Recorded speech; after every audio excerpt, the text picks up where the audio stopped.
اللہ تعالیٰ نے کہا میرے محبوب من جاء بالحسنۃ فلہ عشر امثالها، تیری امت ایک نیکی کرے گی 10 لکھوں گا. یہ ہے انٹرنیشنل لا. آدم علیہ السلام سے لے کر ہمارے نبی تک یہ آ رہا تھا. کوئی مسلمان عیسی علیہ السلام کا امتی، موسیٰ علیہ السلام کا امتی، پچھلے نبیوں کا امتی، ایک نیکی کرے گا 10 لکھی جائیں گی.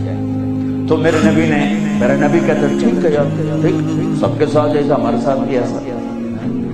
کہ یا اللہ میری امت کو تو زیادہ ملنا چاہیے، زیادہ ملنا چاہیے. اچھا چلو ٹھیک ہے، آپ کی تو خیر.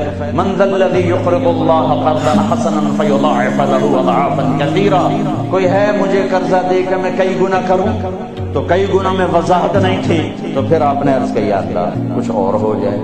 زد امتی زد امتی.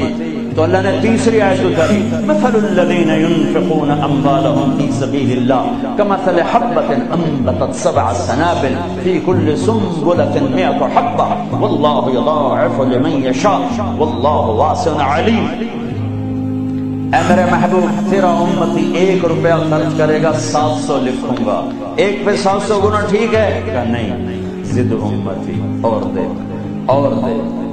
مہربان مہربان شفیق رحیم. اللہ اپنے بارے میں کہتا ہے رؤوف الرحیم، اپنے حبیب کے بارے میں فرماتے ہیں رؤوف الرحیم. تو اللہ تعالیٰ نے کہا اچھا میرے حبیب لگتا ہے ذرا تقسیم پہ تو راضی نہیں ہوگا. انما یوفی الصابرون اجرهم بغیر حساب، میں آپ کی امت کے صبر والوں کو بے حساب اپنی شان کر. ٹھیک ہے اب ٹھیک ہے.